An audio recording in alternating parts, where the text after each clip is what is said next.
I want to bring in our panel Thank now you, to brother. discuss all these new developments. Nick Pope worked for the British government investigating UFOs, and Ben Hansen is a former FBI agent, also investigates UFO sightings. Thank you both for being with us. It's great to see you in person for once. I always see you guys on Zoom. This is awesome. First of all, I want to ask you, Ben, very interesting. That's the first time I'd heard him say that. I was wondering, because he told me a week before the hearings they were expecting 6, and then it went down to 3. And I was wondering, did someone get intimidated? And it sounds like that's what happened. I mean, that's great to hear, the kind of behind the scenes. We always hear the rumors of who the witnesses might be because we know others were interviewed. I mean, both Nick and I know because they've been, kind of active on social media. We were expecting to hear from the Malmstrom case and witnesses there that witnessed the 1967 missile shutdown, right? And that dovetails exactly with what George Knapp just came out with. So I do believe, though, there is plenty of room for the next hearings that we're going to hear from some of these other witnesses.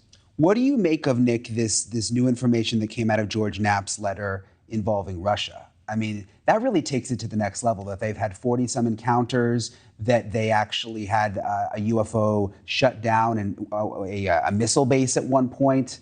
Really alarming stuff. Yeah, it's a timely reminder that this is a global phenomenon, and certainly Russia had and still has a program looking at this. China has a program looking at it. The UK, of course, where I worked. I'm intrigued. There are missiles being shut down. There are missiles being put into their pre-launch sequence. Most disturbing, well, almost as disturbing, these shoot downs or these attempted shoot downs. I've heard 3 previous stories, but not from Russia. One actually from the UK of aircraft ordered to shoot down. The UFO moved off. One from Iran, where the actual aircraft systems were disabled, and one from Peru, where he did shoot at the thing, and he said the rounds were hit it, but got absorbed. So fascinated to hear that there are Russian cases too.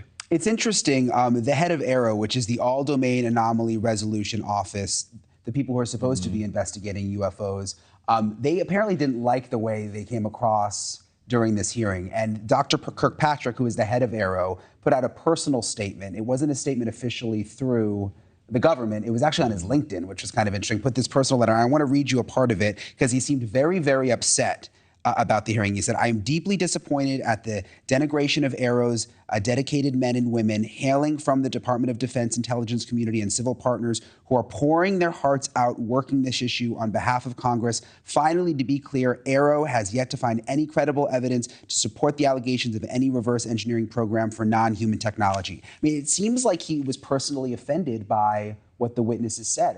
What do you make of it? Absolutely. I mean, we've been following this for a couple of days now, and I'm trying to play devil's advocate because I do think at heart Kirkpatrick is doing the best he knows how, right? But you have to remember he came out a couple months ago with co-authoring a paper with Avi Loeb, the Harvard professor, right?